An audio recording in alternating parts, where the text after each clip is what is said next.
Moving on to Axis Bank, that is all set to report its Q4 numbers as well. A moderation in NIMs is on the cards, while asset quality could largely remain stable. My colleague Gaurav is joining in with more details on what the street is penciling in.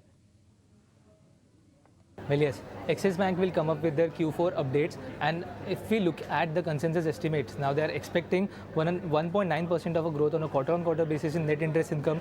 They are expecting some kind of moderation because of the decline in CD ratio and higher LCR ratio in this quarter.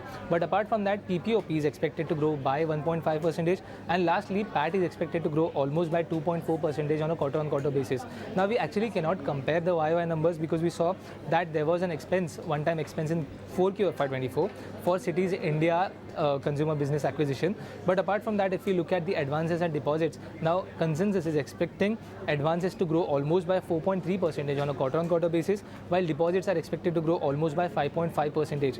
They're expecting CASA mix to remain stable or maybe increase by a bit in Q4 FY24.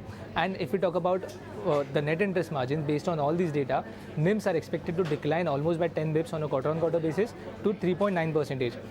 Lastly, coming to the asset quality, they do not see any kind of risk in asset quality. In fact, we may see decline in credit cost in this quarter, but the key monitorable would be the fundraising plans, because we saw that during the filings they said that they may also opt for QIP, or rather take an approval for QIP. Apart from that, any kind of outlook on growth will be important for the bank, and lastly, any kind of outlook on cost of deposits will be important from the management, because this will decide a pathway for the bank going ahead. So all in all, keeping an eye on Axis Bank on the back of the Q4 results which are coming ahead.